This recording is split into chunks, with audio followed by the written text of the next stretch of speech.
Voila, one boot floor, not obviously to factory spec, but it doesn't matter. Usually there's a full-size spare wheel in here, to be fair, and that just completely ruins in being flat. I'm not really too fussed about that. The only problem I've got with being flat is we still have the boot mounted battery with the positive cable coming through the middle of the floor, but to be honest, it looks better. It doesn't look good, but it'll do for the moment. I still need to deal with the back seat missing apertures and various other bits of interior trim, which, yeah, still going through my head. But before I get to that, I've now completely destroyed something in my effort to make something else better, and that's this. The boot trim I tried to pull off and it decided to become plastic and just break. So as a result, I have now ordered a fresh roll. This is not the Toyota Supra specific one, but it is the right shape, I hope. So all going well, this will at least keep the water out and do it as a temporary fix. So, this.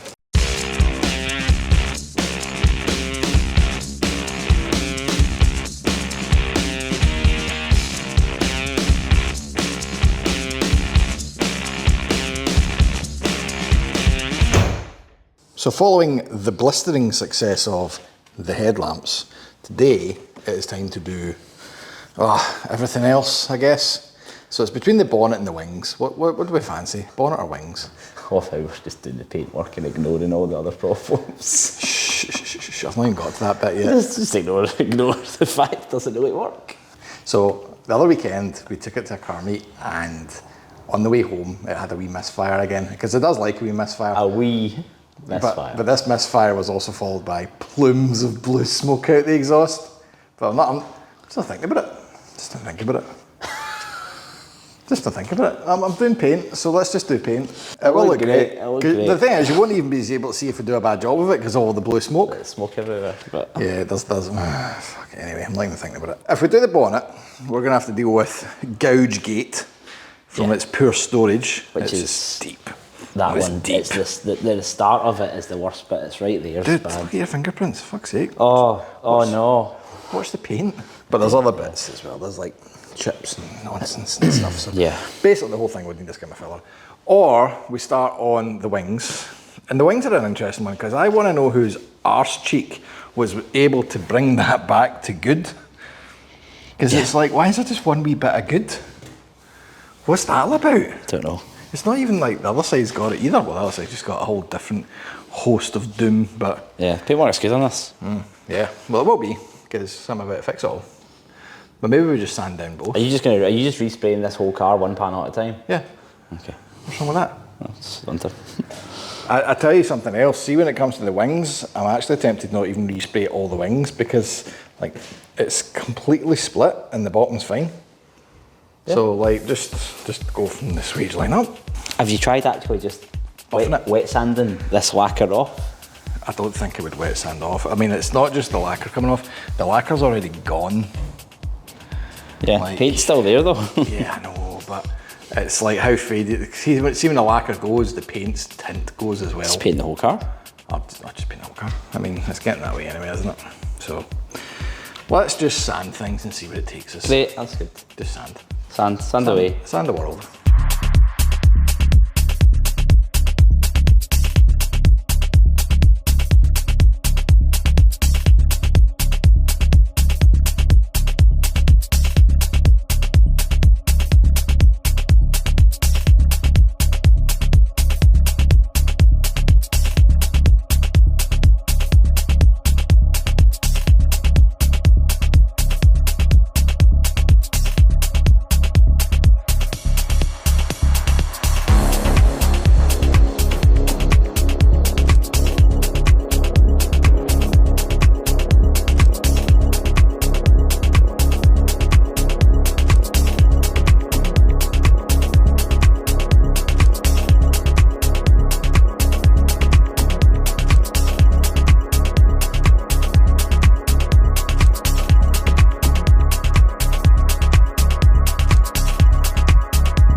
So as you can probably tell, hello Brian, there is waiting times for filler to dry, but the good point is, dent's gone, that dent's mostly gone, it's going to need another wee skim there.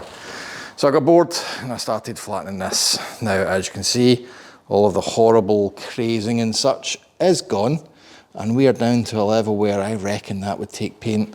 Now another point of authority, yeah, obviously the bumper and the nose cone want to deal with. This doesn't need dealt with. In fact, anything below the swage line seems to have not got Japan's sun, so I'm probably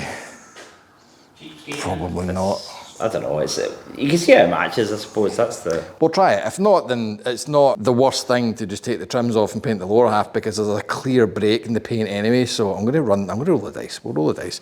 But we were a wee bit too keen because I didn't take the headlight cover out, and we ended up going down to bare metal here, so just because of, you know, risk of time and water, because we have 117% humidity in Glasgow, I've just battered some etch primer on that just to keep it covered. But yeah, it's looking better. I reckon if we get painting that, it would look very, very clean. We're obviously going to flatten that. I'm going to get some high build primer just to kind of keep that. By the way, I don't have the paint, so I'm kind of just prepping all this, and I'll see if I can get paint next week. But I'll get some primer on that so it's not open filler. We'll probably start the other arch and prep that as well, just because why do one when you can do two? And then we'll look at the bumper and the nose cone, and the boot and the roof and the back arches. But yeah, the whole car. The whole car. Just the whole car.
This could be the first time in my life I have ever managed to take a dent out and make it look acceptable.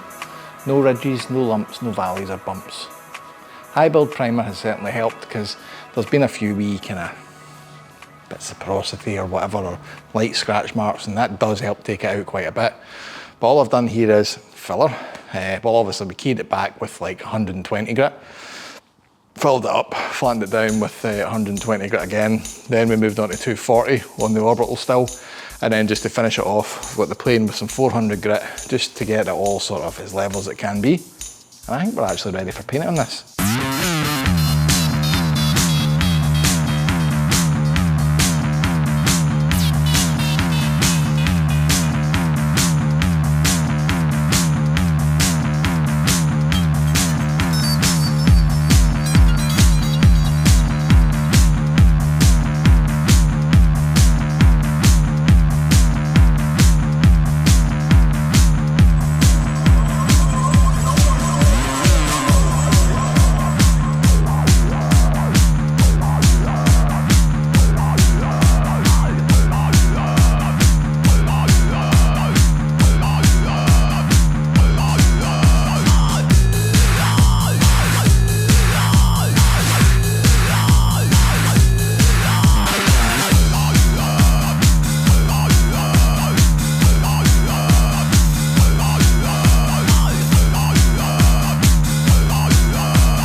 So as you can see, we've done the bonnet in paint, we've done the driver's wing in paint. We pause. This is the passenger side wing in high build primer. This is the process I've now established after wasting quite a lot of time to make this work. So the high build is going to take a lot of the swirl marks, and there's little bits of crazing on the paint, which is going to be nigh on impossible to show. No, anyway, there are small little bits of crazing still visible through here. Oh, is that it? No, anyway. So that goes on, and then we'll flatten that down again because the high build is too bright a primer to use with the paint. It recommends a dark primer. So once that's flattened down, I'm going to put on the dark grey etch primer that we normally use. And then we'll hit that with maybe 2 or 3 coats of normal green paint. And that, I'm hoping, should actually give us the surface finish we're looking for. Because, for example, on this wing, you'll probably still see there are a couple of little swirly etchy marks that I'm going to flatten down and put another coat of paint on with. But it's not the end of the world because I want the car to be right. So whilst that's drying, we'll flatten it down, we'll put a coat of etch on, and then I'll start flattening this side out, and then we'll have the whole lot ready for paint. Sometimes the way that you act makes me wonder what I am to you. Sometimes I can't stand the way that I'm acting to be part of the things you do. Often I've asked you for too much of your time, like I'm stealing. And when I dream of the fear that you're leaving, I reach out. Right, we're on to the last stage now. We're using Crystal Clear Coat and Lacquer. So this is just a 2-to-1 mix. I've had a look at the technical data sheet. 10% thinner if needed. I'm going to try it without because they recommended a PU thinner and I've only got standard and don't really want to introduce problems if I didn't need to. So we'll just go with the normal mixture for the moment because it's quite a warm day, so we shouldn't have an issue. Obviously, this will be a different consistency to the paint and everything, so like I've probably not shown you, but I'm going to just find a big bit of cardboard and test it with the gun and get a spray pattern that I'm happy with. I keep doing that every time. I also forgot to do it on one of them. Cool. Still got thinner in it. I forgot to do it on one of them and nearly got caught out. Basically, this gun likes to forget its settings and just likes to have all of its little knobs manipulated in between every paint session for reasons known only to this gun. Don't know why, just does. So we'll check that before we go. But this is also the bit where if I get this wrong, we go straight back to the start and try again. So no autosave at this stage. We either get it right or we start again. Right, let's mix.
Holy panel gap, Batman.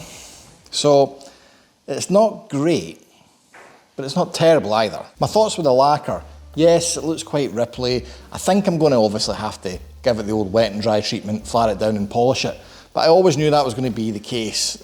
I've got a finite amount of skill, talent and facilities here. So yes, it's kind of good, but we're going to have to flatten this. That was always going to be the case because, well, there's dust.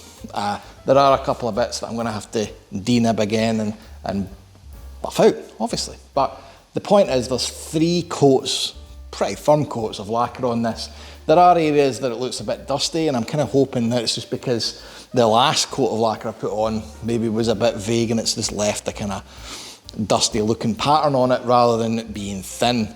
The only way I'm going to properly know that is to flatten it down and polish it. So I'm not going to sweat. Once again, this is, I thought, what was a green good panel in the car.